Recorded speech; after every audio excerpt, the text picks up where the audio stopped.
Olá, sejam bem-vindos. Peço perdão pela demora. Tive um contratempo aqui com o carregador. Estava tentando aqui botar para carregar, meu celular acabou descarregando. Então eu tive que demorar aqui um tempinho. Mas estamos aí, esperar o pessoal ser avisado. Peço por favor que vocês divulguem para outras pessoas, né? Sempre tem a setinha aqui. Enviem para as pessoas que vocês sabem que querem ouvir. Boa noite a todos que estão entrando. Tá, vamos chegando, vamos esperar aquele tempinho que a gente sempre espera. Bom, mais uma vez, né, o pessoal tá entrando, quero pedir desculpa pela demora, mas eu tive problema com o carregador, mas parece que eu resolvi conseguir deixar ele aqui de um jeitinho que eu consiga carregar bem, tá? Para não acabar no meio da live, né? Então, divulgue aí para quem você puder divulgar. Vocês estão me ouvindo bem, me vendo bem, né? Tá travando, tá atrasado o áudio.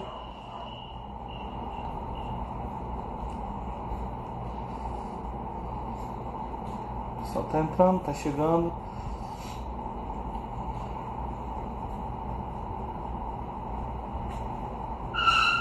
Opa.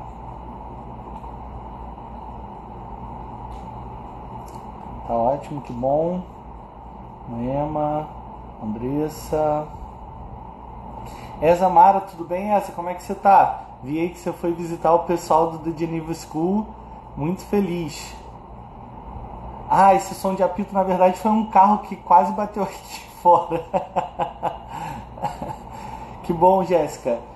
Olha, eu quero fazer algo aqui inédito. A Jéssica, que tá aqui, a Jessie Mello, né, que tá aqui, minha amiga de escola, e eu tive a oportunidade de falar de Cristo pra Jéssica. Foi assim, fantástico. É uma amizade que eu levo pra vida. A gente hoje não tá tão perto, né, geograficamente, mas Deus é muito bom. Deus junta nessa seara aí bem multiforme, e bem diversa os seus filhos, né? Tenho muita alegria de ter a Jéssica entre as minhas amigas e saber que ela estará na eternidade. Que bom, que bom. O pessoal tá entrando, a gente vai esperando um pouquinho. Sejam bem-vindos todos. Tá, eu vou botar aqui o tema, tá? Deixa eu só soltar aqui, botar o tema como ensinar as virtudes.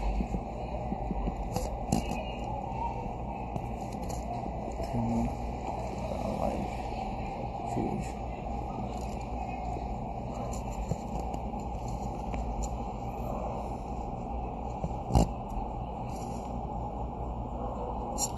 Vamos deixar aí fixado para quem estiver chegando.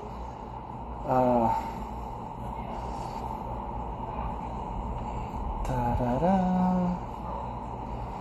O pessoal está chegando, estamos com um bom número de pessoas. Olá, Sara, tudo bem? Sara é nossa professora de Educação Cristã e Estudos Sociais lá no Frones Christian School. Seja bem-vinda, Sara. Daniele também está aí, nossa coordenadora.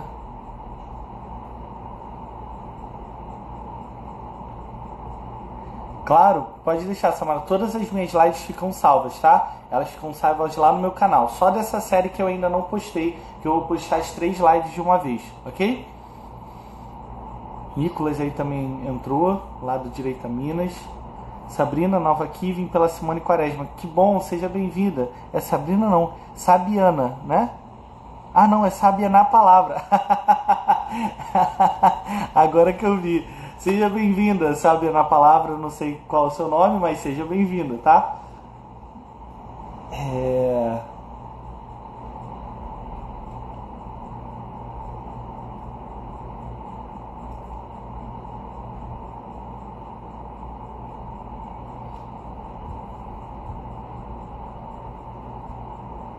Mãe depois dos 30, Josivaldo. Bom, temos aí um bom número. Eu vou fazer uma retrospectiva daquilo que nós falamos nas 2 outras lives da série. E aí a nossa ideia é que a gente consiga entrar naquilo que a gente... a pergunta que surgiu no final, né? Ah, tá ótimo, Úrsula, não vou esquecer, tá? Seja bem-vinda. E aí, a ideia efetiva que a gente... pra gente chegar a essa pergunta, vamos fazer uma live sim, Nicolas, com muito prazer, vai ser uma honra. A primeira coisa que a gente viu na primeira live, que eu vou postar no YouTube também, a gente viu a importância da criação de hábitos. Hábitos esses que nos ajudam a ter benefícios não só físicos, mas também espirituais. Ou seja, a ideia de que desenvolver hábitos traz não só benefícios para o corpo, como talvez a gente se exercitar, se alimentar bem, mas traz benefícios para o espírito, uma vez que hábitos saudáveis são reflexos de virtudes que são, na verdade, reflexos da busca de Deus. Ora, não há possibilidade de se adquirir virtudes senão por aquele que é doador de toda virtude, que é possuidor de toda virtude, que é Deus. A gente tem que lembrar lá como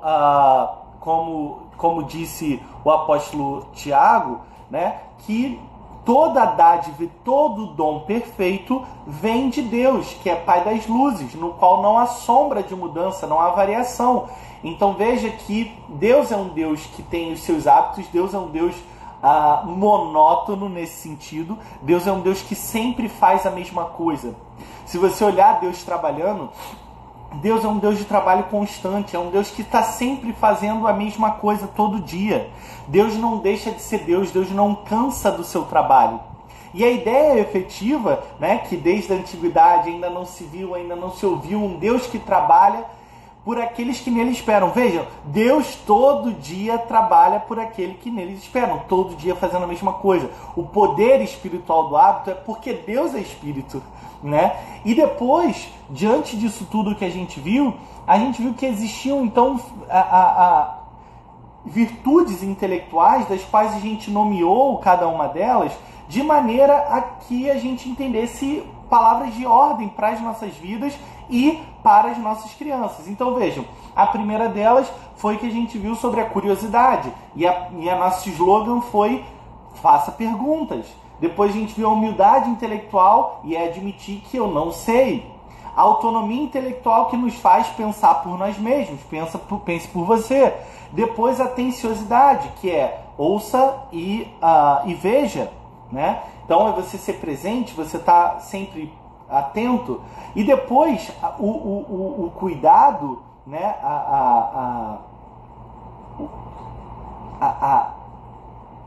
o carinho, não propriamente carinho, mas o cuidado intelectual de você evitar erros.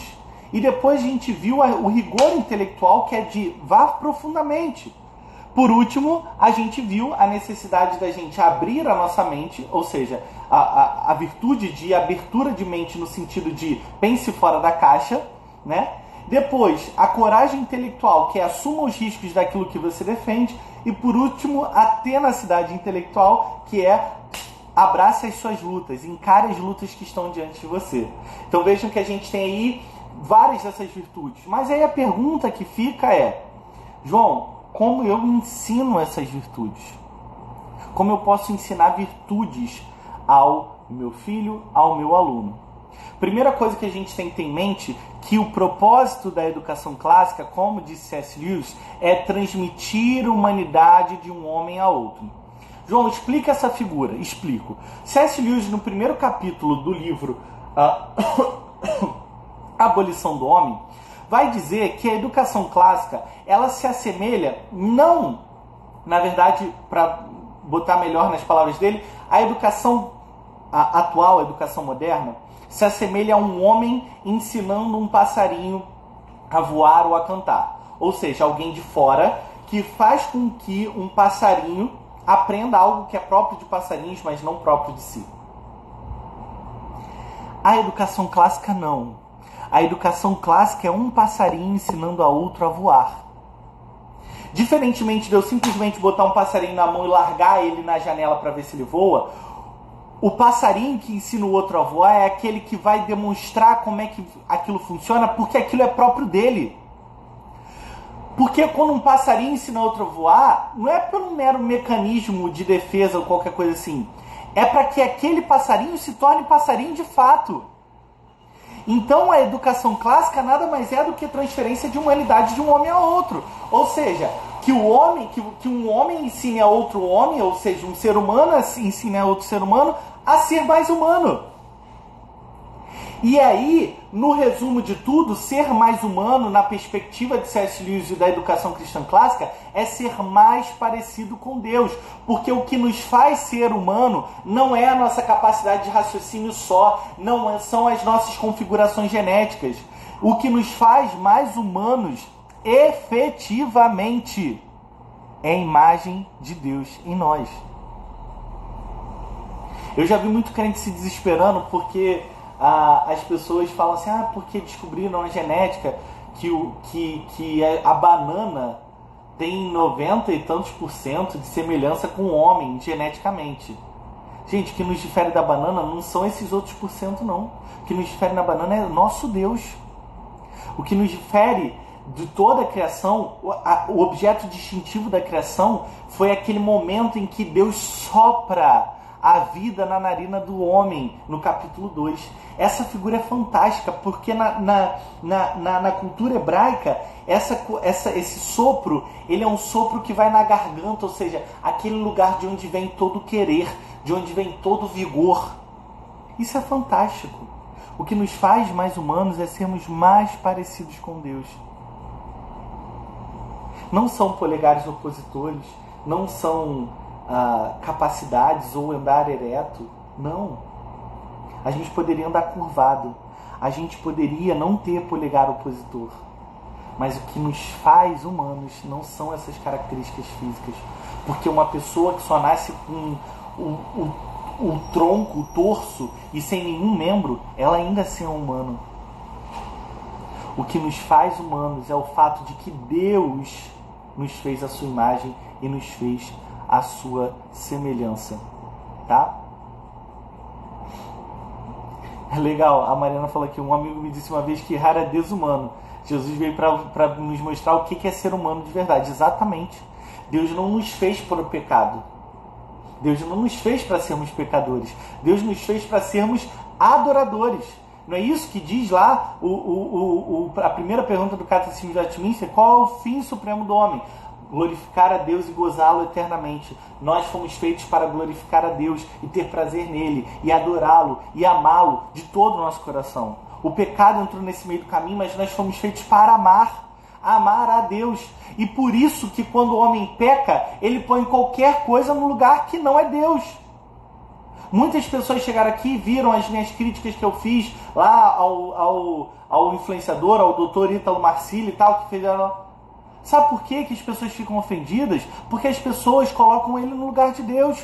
Porque as pessoas vão lá na caixa de pergunta deles e esperam que ele dê a solução para a sua vida. A solução para a sua vida não é um influenciador digital. A solução para a sua vida, para o seu casamento fracassado, para a sua vida de letargia espiritual, para a sua vida acabada, destruída, entregue ao vício, não é um médico, não é a medicina e não é o Instagram. A solução para a sua vida é Cristo Jesus, aquele que pode nos redimir. Pare de buscar naquele que não tem aquilo que você precisa. Isso não é só do Ítalo Marcilli, não. Isso é de qualquer um, inclusive a minha aqui, que sou pequeno nessa rede. Eu estou falando qualquer um. Ninguém será capaz de dar a você aquilo que você precisa, senão o próprio Cristo. Mas vamos falar então das virtudes intelectuais. Vamos voltar para aquilo que a gente precisa saber. Então vamos lá. Como eu posso ensinar as virtudes? Essas virtudes que a gente aprendeu nas slides anteriores. A primeira coisa que a gente precisa fazer, que a gente precisa ter em mente, que para ensinar as virtudes, nós precisamos de prática e repetição. Prática e repetição. Prática e repetição. Como assim, João? Nós desenvolvemos as virtudes praticando atitudes virtuosas. Você não vai conseguir ensinar o seu filho a ser virtuoso se ele não praticar atitudes virtuosas. E aí você vai falar assim, João, mas como assim praticar atitudes virtuosas? Você tem que ensinar para o seu filho o que fazer. Você tem que falar assim, olha, você tem que guardar esse papel assim, você tem que fazer tal coisa assim, você tem que chegar e falar para ele, faça perguntas, pense por você mesmo, admita que você não sabe. Quando você manda ele praticar isso, é somente pela prática que nós desenvolvemos a virtude. Isso é muito interessante. E não é só praticar, mas é praticá-la da maneira correta, no tempo correto, na quantidade correta, do jeito correto. A prova disso, isso é tão interessante, porque quando a gente olha para Deus, Deus é um Deus que nos dá todo o passo a passo da vida, inclusive de como viver, de como adorá-lo. Então existe um jeito correto de todas as coisas.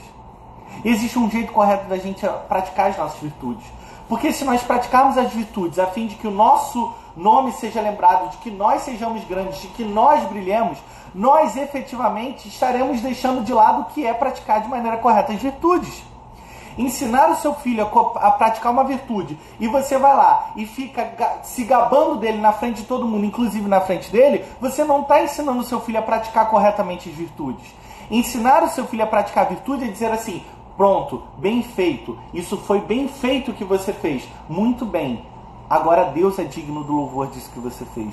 Porque não há virtude em você, meu filho, não há virtude em você, meu aluno, que tenha partido pela sua única e exclusiva bondade, mas antes porque Deus, que é o doador de toda bondade, de toda virtude, é que te deu a possibilidade de você desenvolver.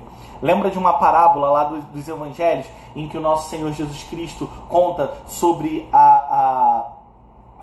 os talentos que são enterrados? Pense nisso como as virtudes. E aí um recebe um recebe 5, outro recebe 10. E aí o ponto é que dentro desse esquema, um fica com medo de perder, o outro vai lá e enterra, o outro vai lá, enfim. Dentro desse esquema todo, que você só precisa lembrar é que quem dá o talento é Jesus. Quem dá a virtude é o próprio Deus, não somos nós. Nós só estamos na dependência de desenvolver essas virtudes, desenvolver esses talentos. Tá? Continuando então, a gente precisa praticar da maneira certa, no lugar certo, na quantidade certa, do jeito certo e assim por diante. Né? E é importante também que as nossas virtudes se tornem um hábito na nossa vida. Então, hábito é aquilo que a gente pratica todo dia, até estar adequado à nossa rotina. Então, é importante que você ensine que virtude, uma vida virtuosa, é também uma questão de hábito. E mais agora, além dele ter que praticá-la, isso ser um hábito, isso só vai entrar no coração dele se ele repetir e memorizar aquilo.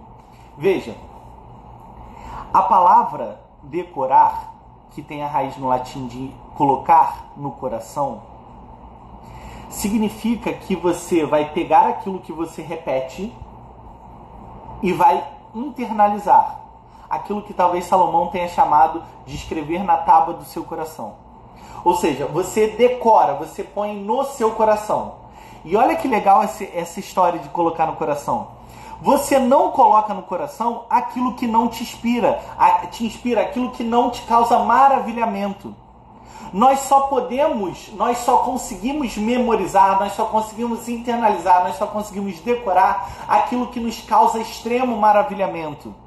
Aí você fala assim, mas eu consigo lembrar de tal coisa. Mas eu não estou falando de simplesmente lembrar. Eu estou falando de decorar a ponto de, por exemplo, por que você consegue se lembrar daquele seu primeiro beijo maravilhoso, se foi maravilhoso?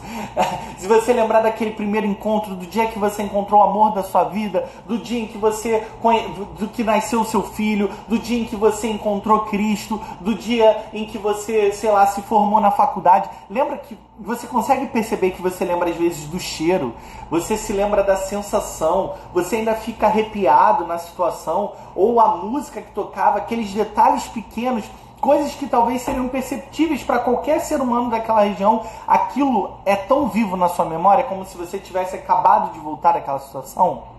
Isso é porque aquilo te gerou tal maravilhamento e aquilo elevou tanto o seu nível de consciência existencial, porque agora aquilo te fez mãe, te fez mulher, te fez esposa, te fez serva de Deus, te fez o profissional que você é, porque como você se elevou, você agora vive de maneira mais elevada, você não se esquece daquilo. Ora, o seu filho não se esquecerá das virtudes, uma vez que essas virtudes elevarem o senso deles de maravilhamento e os níveis de consciência existencial. Logo, se os seus filhos forem apresentados a uma rotina e habituidade de virtudes, vendo isso em vocês e também sendo prática na vida deles, eles irão decorar essas virtudes em seus corações, tal qual Deus falou que nós devemos fazer, através do salmista que diz lá: como o jovem pode manter puro o seu coração, guardei a tua palavra em meu coração para não pecar contra ti, ou indo lá para o nosso Senhor Jesus Cristo, já ressurreto, prestes a ascender aos céus,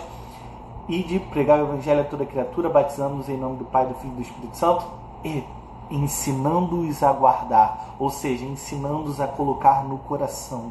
Se você ensinar o seu filho a colocar a virtude no coração, você ensinará o seu filho a ser uma pessoa de fato virtuosa.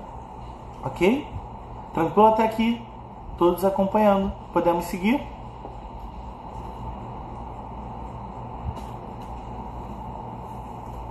Podemos?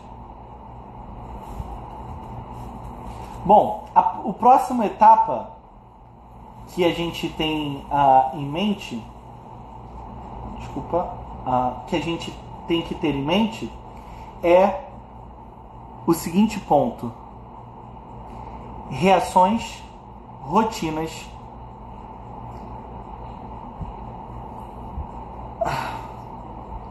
eu acho que é essa palavra que eu quero usar. Reações, rotinas, nesgas, sulcos e caráter, tá? E caráter. Vamos falar sobre isso. A gente precisa entender que as nossas escolhas, por mais que elas aconteçam em momentos distintos da nossa vida, em lugares em que a gente, em situações talvez que a gente não tenha consiga fazer tantas correlações, nós precisamos entender que cada escolha ela é feita baseada em pressupostos. Ou seja, quando você escolhe namorar uma pessoa, escolhe um curso na faculdade, escolhe fazer homeschooling ou não, escolhe se mudar de uma cidade ou não, podem parecer que essas coisas são coisas muitas vezes desconexas. A exceção daquilo que tem uma ligação mais direta. Eu me mudei de cidade e agora eu tenho que escolher uma escola. Às vezes você nem linka uma coisa com a outra, tá? Porque na verdade nós precisamos entender que todo o nosso processo de escolhas é um processo de arrazoamento, né? A gente mede aquilo que é pró, aquilo que é contra, e então a gente junta aquilo dali para poder fazer as nossas escolhas. Isso não é diferente também quando a gente faz as nossas escolhas morais, tá? Logo, o que eu quero dizer é: o fruto das nossas escolhas morais está naquela informação prévia ou naquela consciência deliberativa que nós possuímos. E veja, se nós queremos que os nossos filhos sejam sábios, que os nossos alunos sejam sábios e saibam escolher corretamente o seu futuro e todas as coisas que se apresentam, chegando então na ponta da educação, quando a gente fala de um período da sabedoria, a gente precisa criar neles uma consciência de arrazoamento deliberativo baseado nas virtudes. Ok? Tranquilo? É importante então que a gente entenda que todas as vezes que nós estabelecermos virtudes, nós estamos dando ferramentas para que os nossos filhos e alunos alcancem decisões sábias e transformem a sua sociedade. Então, João, vamos pensar aqui como isso se daria num contexto de sala de aula, né? Para cada virtude que você estabelecer a ser aprendida, fortitude, atenciosidade,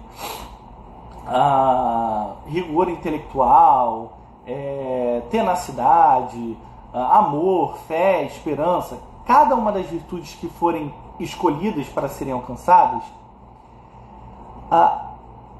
a primeira pergunta que você tem que fazer é: como eu quero que o meu aluno manifeste essa virtude dentro de sala de aula? Porque não adianta simplesmente eu chegar, ensinar uma virtude e não mostrar para ele como eu quero que ele pratique aquela virtude. Lembra que a prática é um ponto essencial? Então você precisa dizer para o seu filho: como eu pratico isso? Como viver isso? Como isso se aplica ao seu estudo? Então essa é a primeira coisa que você tem que se perguntar. Como aquela virtude que eu quero que ele alcance, como aquilo que eu estou propondo vai transformar o seu jeito de viver. Tá? O seu jeito de viver imediatamente, para agora. Tá? Essa é uma pergunta imediata. Lógico que a longo prazo a gente vai analisar como ele vai desenvolver e vai aplicar com mais qualidade.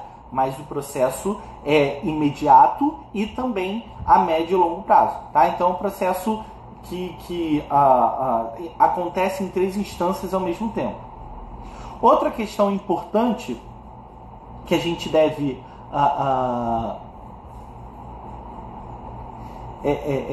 se perguntar é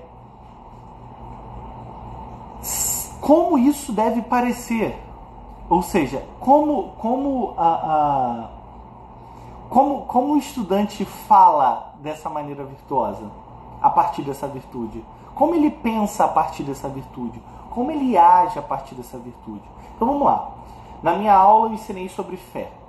Ok? Vamos supor. Ensinei sobre fé, tá ótimo. Como eu vou querer que a partir dessa virtude o meu aluno haja, fale, pense? Você entende? Você entende aqui a profundidade disso? Você precisa saber como exatamente isso se parece, essa vida virtuosa que você está propondo, né? Outra coisa que você tem que se perguntar, isso aqui é para você tomar nota, tá? Todo mundo aí que é professor, todo mundo aí que é pai homeschooler, tem que tomar nota disso. Então, primeira das coisas, vou retomar.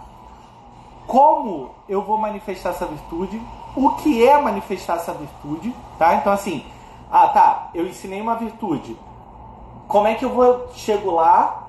E além de como eu chego lá, como é que eu vou manifestar essa virtude na minha aula? Segundo ponto é como isso se mostra, como eu falo dessa maneira virtuosa, como eu penso dessa maneira virtuosa.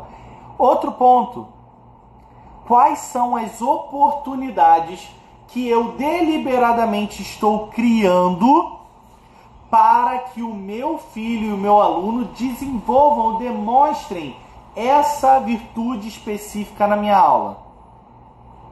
Como?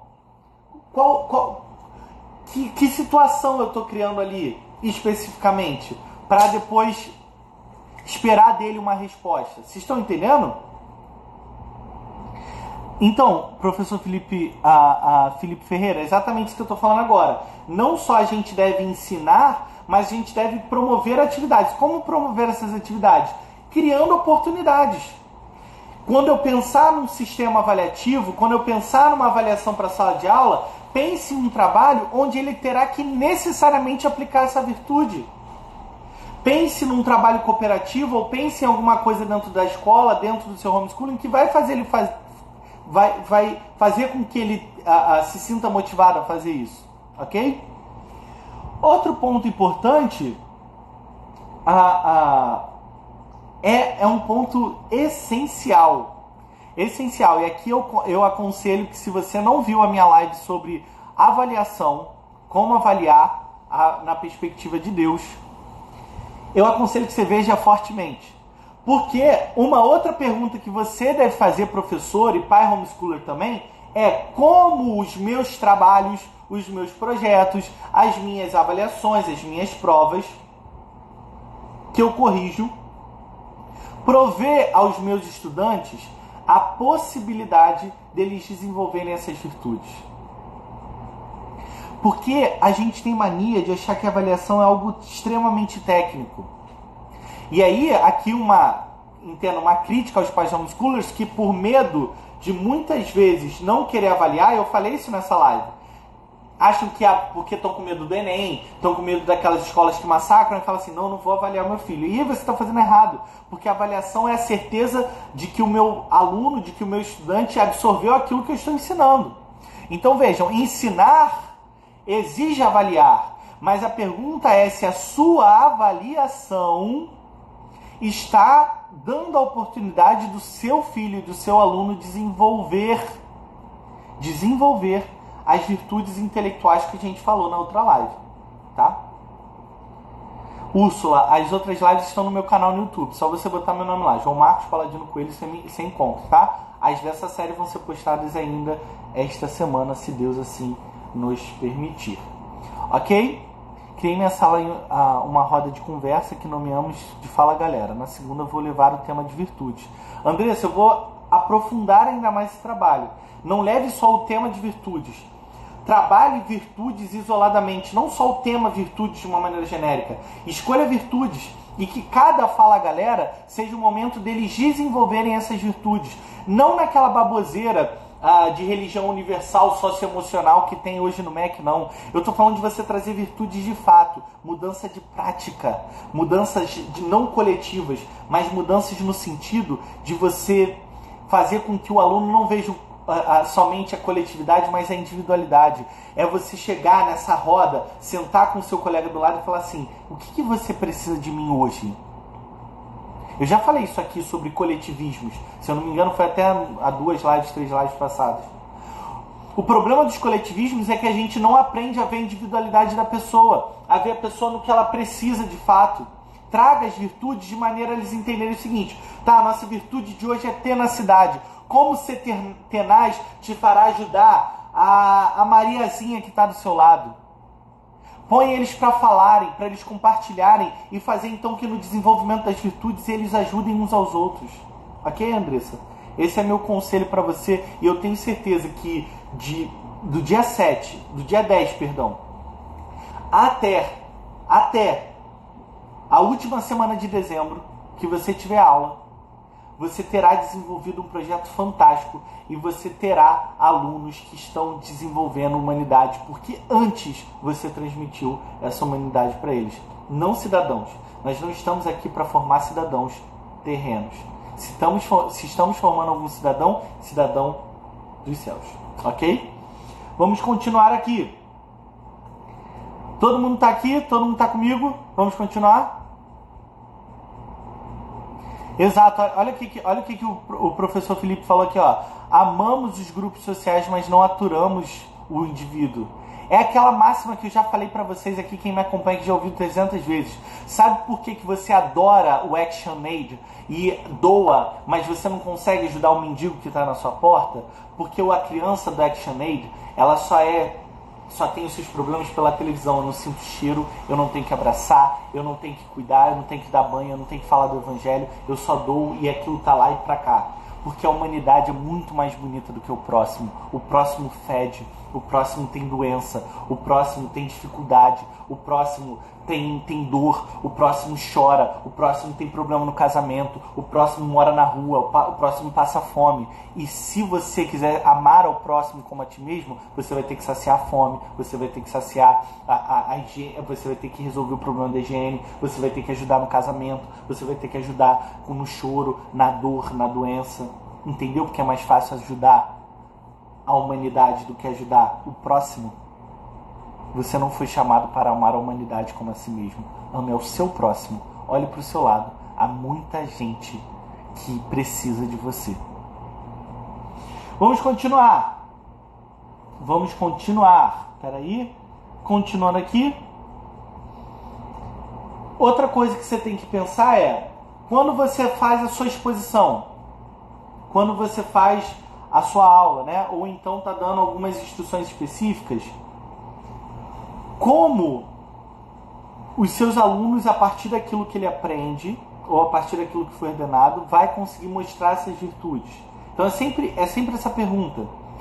A nossa questão é: qual é a intencionalidade daquilo que nós estamos fazendo?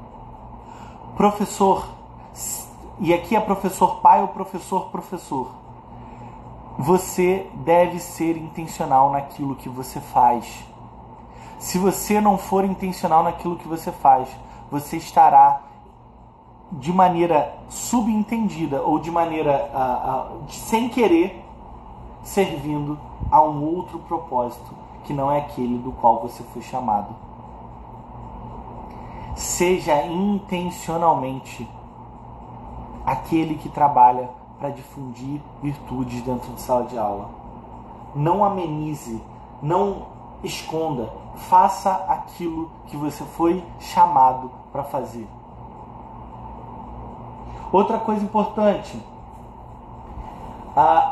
como eu posso usar pequenos grupos, e aí é trabalho em grupo, para poder fazer com que os meus alunos desenvolvam de maneira relevante o nosso, as virtudes, né?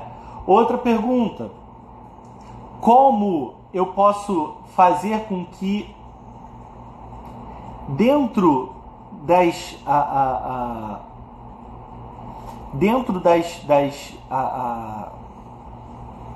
atividades que eu passo, ou seja, dos deveres de casa, como eu posso fazer com que o meu estudante alcance aquilo que eu estou precisando? Sempre essa mesma pergunta.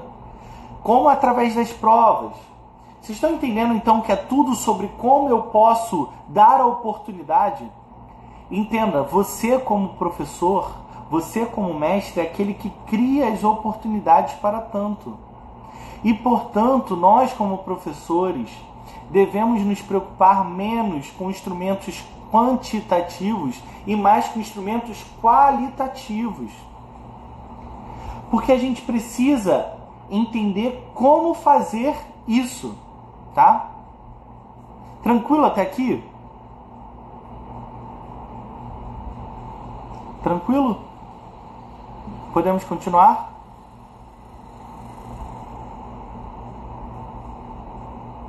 Bom, já que ninguém se manifestou, a gente pode continuar.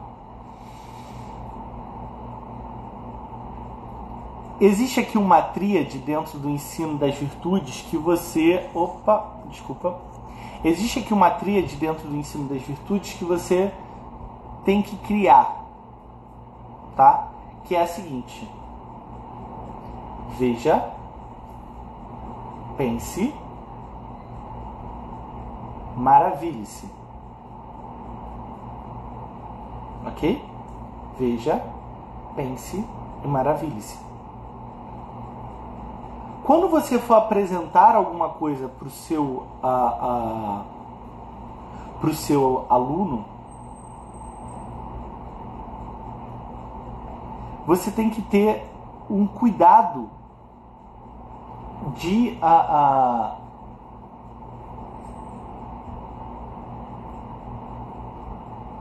saber como apresentar essa coisa, né? É saber o que você apresenta. Porque é o seguinte, eu sempre falo para os meus professores: prestem atenção nisso, prestem atenção muito nisso. Se você não sabe responder o que e o porquê do que você está ensinando, você não sabe o que você está fazendo. Se a resposta para essas duas perguntas é: eu estou ensinando história porque estou aqui, porque me mandaram, porque está no currículo, porque cai na prova, porque cai no Enem, para você passar no vestibular, você ainda não entendeu o que você está fazendo dentro de sala de aula. Você ainda não entendeu o que é o homeschooling que você faz com seu filho.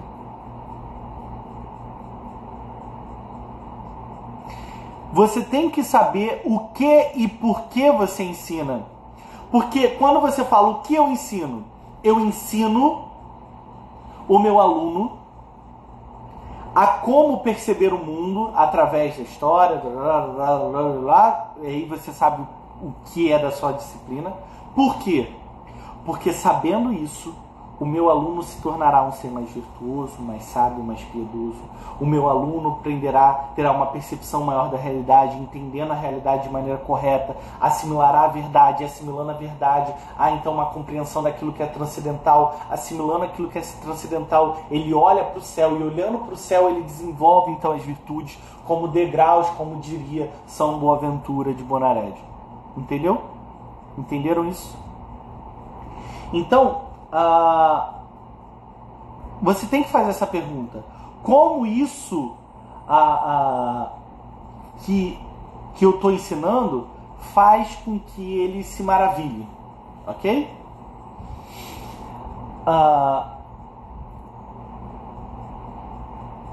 Depois que você apresentar isso, você tem que...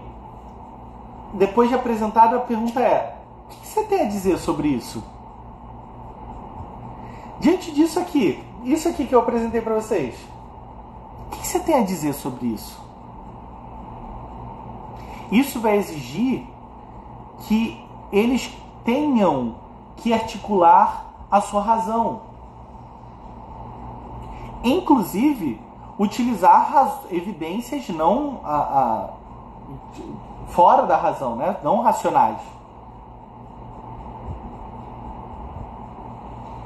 Depois disso, a gente vai fazer aquele princípio de ouvir os pontos de vista, né? Ou seja, a gente precisa entender como cada um, a partir das suas experiências, estão lendo aquilo. Não estou falando por isso que é a verdade relativa, nada disso. A gente só tem que entender que existem várias percepções daquilo que é a verdade, que é única, e portanto nós precisamos juntar isso de maneira racional e ver como aquilo se põe diante da realidade, que é a verdade. Então é a ideia de que você fazer com que ele se ponha no lugar do outro. E aí a empatia se torna uma característica necessária para a aquisição de virtudes, e principalmente virtudes intelectuais, né? Aquele famoso ditado: calce os meus sapatos. Tá bom? Depois disso, a gente tem que perguntar quem está envolvido nesse processo, naquilo que você está vendo, do que você está aprendendo, daquilo que está apresentado para você. Depois disso, uma outra questão é como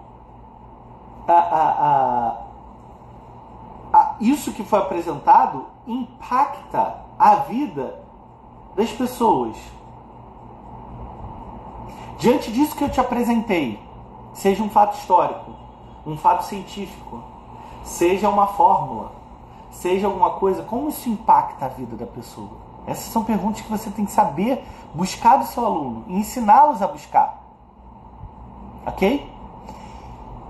E depois disso o que tem diferente nos pontos de vista apresentados até aqui, né?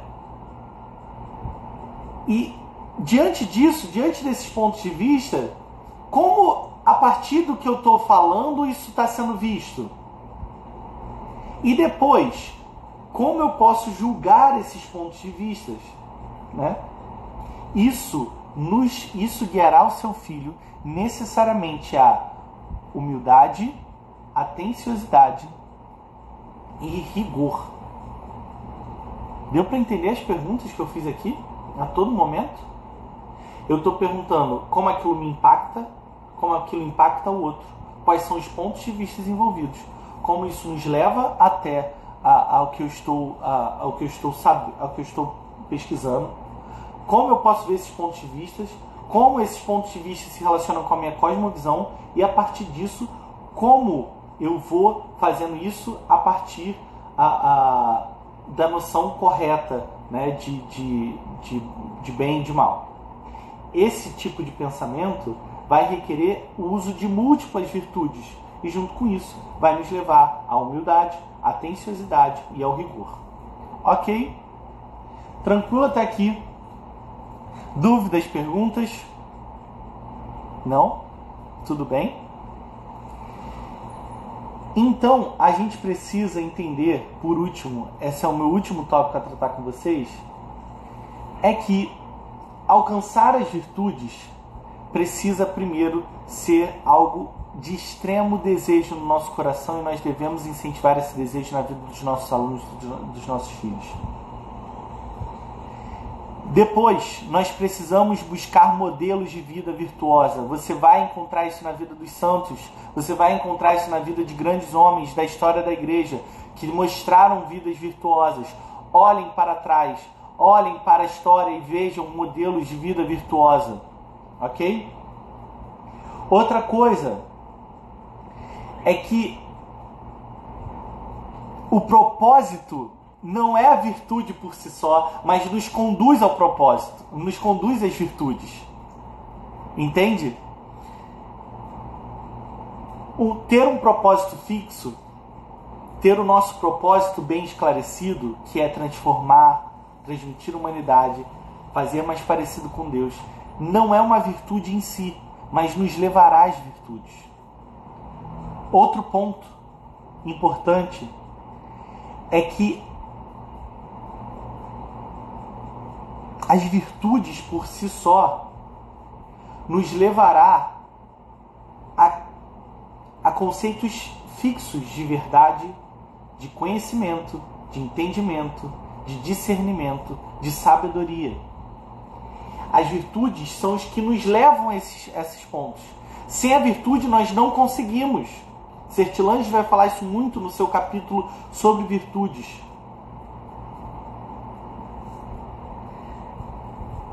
Quando o estudante está firmado nesse desejo de saber, ele então desperta essa busca pelas virtudes. E por último, você pai e você professor deverá fornecer um modelo por você mesmo e de outras pessoas para que seu filho e seus estudantes os copiem. O ensino é mimético. Paulo nos ensinou isso lá nas suas cartas. Sede, pois, meus imitadores, como eu o sou de Cristo. Tenha coragem de dizer isso aos seus alunos. Tenha coragem de dizer isso ao seu filho. Bom, vamos lá. Vamos ver aqui algumas coisas que falaram. Recomendo o pequeno tratado das grandes virtudes de Sponville. Sim, nossas imperfeições não nos permitem enxergar a perfeição da verdade, certo? Exatamente, Felipe. Isso é o que o apóstolo Paulo definia lá em 1 Coríntios 13. Hoje eu te vejo como quem vê num espelho, mas um dia eu te verei plenamente, porque todas essas coisas passarão e permanecem das três virtudes, né, teologais, fé, esperança e amor. O amor é que prevalece, que é aquilo que nos fará ver a verdade corretamente. E o amor, em 1 Coríntios 13, pode ser substituído em todas as instâncias ali por Cristo. Ou seja, é ali, a gente tem a ideia do caritas, né, efetivamente, mas a ideia também é de um amor perfeito, né, de um amor vindo de Deus. No sentido também do agapau, né, no grego. Bom, deixa eu ver o que tem mais aqui.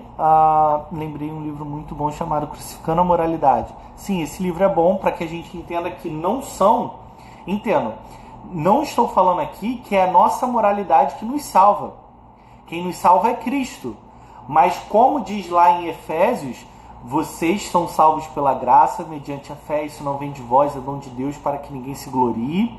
E vocês foram salvos para as boas obras. O cristão, ele é salvo para praticar uma vida virtuosa e moral, ok? A moralidade, que por exemplo as pessoas estão falando aqui sem ser moralista, são as pessoas que acham que as suas virtudes são resultados do seu próprio caráter, né? De si próprio. E na verdade elas são resultados da bondade de Deus em nós, ok? Deixa eu ver se tem mais alguma coisa. De nada, Felipe. Mais alguma pergunta, alguma questão? Sertilanges diz também que nós devemos estar em constante contato, através da oração, com o provedor das virtudes, certo? Certíssimo. É aquilo que eu falei lá no início. Se Deus é o doador de todo bom, de todo bem, de todo dom perfeito, necessariamente a gente precisa estar em contato com aquele que dá, né? É aquilo que Tiago também vai falar antes. Peça liberalmente sabedoria que ele dá, né? Sim, o que eu citei de Sertilanges vem de A Vida Intelectual, correto. Ok? Inclusive, eu tenho um curso de introdução à vida intelectual, onde o Sertilanges é o nosso livro guia, ok? Esse curso em breve estará disponível de novo para... ou está disponível, não sei. Tá? Tá lá. Que bom que você gostou, Úrsula. Bom, mais alguma pergunta? Fale agora ou cale-se até a próxima caixinha de perguntas que eu vou abrir depois dessa live. Eu vou responder algumas perguntas que eu não respondi, que eu deixei da caixinha passada, tá? Fiquem tranquilos. Às vezes, gente, quero que vocês entendam que muitas das vezes eu tenho muitas frentes de trabalho. O Instagram são as apostilas de estudos sociais, é a Home Academy, que é o nosso curso, os nossos cursos de altos estudos pedagógicos, é o Frônesis, é o Umbrella School, que é o projeto de suporte às famílias homeschoolers. Então são pelo menos 5 frentes de trabalho, isso sem contar o trabalho que eu tenho feito de apoio ao Ministério da Educação. Então são na verdade um total de 6, são 7. Olha, esquecendo de mais uma. Tem também a minha coluna no Conexão Política. Então vejam, são 7 frentes de trabalho, das quais muitas das vezes eu tenho que dar conta de tudo. Então não fiquem tristes se eu não respondo tão rápido, se eu não consigo às vezes ver um Facebook, um Messenger ou um Direct, né? Ou não consigo responder essa sua pergunta, tá? A gente está aqui disposto para isso. Fernanda, isso é um tema para uma live inteira, tá? Homeschooling, desobediência às autoridades, como lidar. A gente tem que ver até onde o Estado se mantém enquanto ministro de Deus, como diz Paulo em Romanos 13. E quando desobedecer o príncipe é permitido quando a gente precisa obedecer a Deus. É por esse caminho, raciocínio. Um dia a gente pode fazer uma live sobre isso, tá bom? O que foi dito tem semelhança com a mentoria clássica vinda de Homero, da figura do mentor do Odisseia. Sim, Daniel. Bem próximo disso, tá? Existem outros aspectos e talvez quem pode te ajudar nisso é o livro Paideia, a formação do homem grego, do Werner Jaeger, tá? Pataco assim dessa grossura, se quiser se aventurar. A live fica salva, tá? Ela fica aqui por 24 horas e depois ela vai pro YouTube. Perguntaram ali do curso de formação de professores se a gente teria novidades essa semana. Acabou que a gente vai adiar para semana que vem. Semana que vem eu vou trazer novidades sobre o curso de formação de professores clássicos. Para os que chegaram agora, curso de formação de professores é um curso em que a gente dá com matérias de formação para você se tornar um professor clássico, tá? E existe uma grande novidade também que eu ainda não posso falar. O Divini Ilius Magistri explica muito bem a questão da educação pelo Estado, pela família e pela igreja. Isso. Tá? Talvez alguém possa ter sentido aí a diferença do latim, né? Magistri, mas é porque a minha pronúncia é reconstituída, tá? Repete o nome do livro, por favor. É Paideia, a formação do homem grego, se eu não me engano, esse é o subtítulo, do Werner Jaeger, tá? É um livro grosso, é um patacão, tá? É um projeto talvez de um ano inteiro de leitura, para ler de verdade, que eu tô falando. Ok? Mais alguma dúvida ou pergunta?